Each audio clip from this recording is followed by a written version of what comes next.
Award-winning Mexican journalist Anabel Hernandez is speaking out against her country's narrative in the ongoing war against drug cartels. She brings up new ways to look at the deadly conflict in an interview with our very own HuffPost. She joins us now. Hi, Anabel. Hi. Talk to me about the media, including yourself, and how we dropped the ball when it came to Chapo Guzman.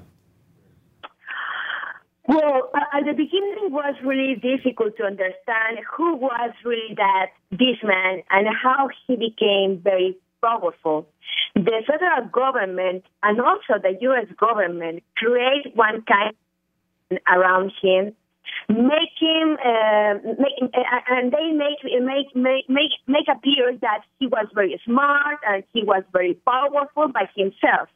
But I really investigate him I have been investigating him by 10 years, and I can tell you now that El Chapo Guzman is very, very powerful because the federal government in Mexico and also the U.S. government is helping to be powerful. The corruption really built this guy.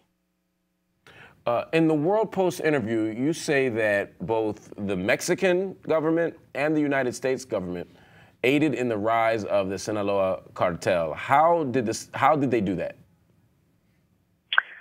Well, as I tell you, I have been investigating the Sinaloa cartel by 10 years, and I have access to criminal records in U.S. and also criminal files in Mexico.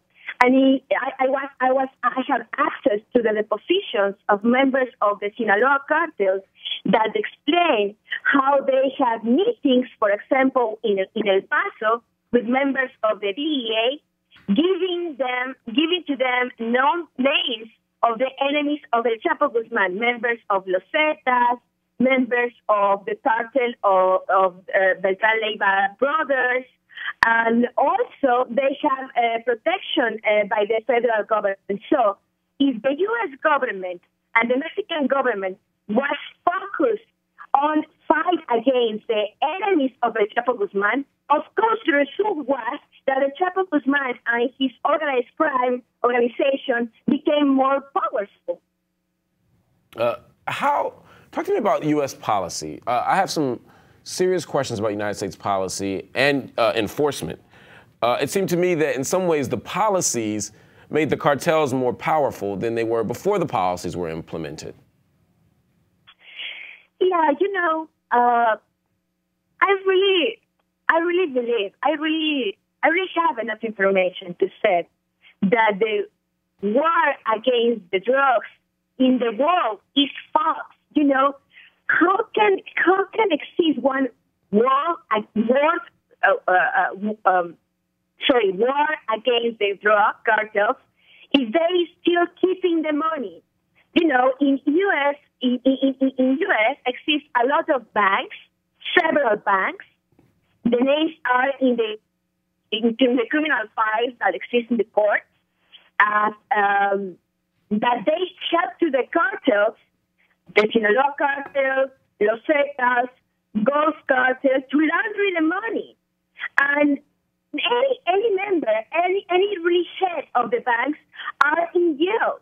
So how can you really think that the governments are fighting against the cartels if they don't confiscate the money and if they don't put in jail to the people that help them to keep the money safe? You know, when you talk with these guys, with the members of the cartels, I had the opportunity to talk with many members of the drug cartels, also with their lawyers, and they said, this business is not a business of death.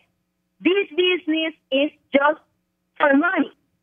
The most important thing for the cartel is the money. The most important thing for the Chapo Guzman, for El Mayo Zambada, for everyone is the money. So if you don't get the money, you will never be able to destroy them. And I don't see really in the world a really serious war to confiscate all that money that moves the economy in many countries, not just in Mexico.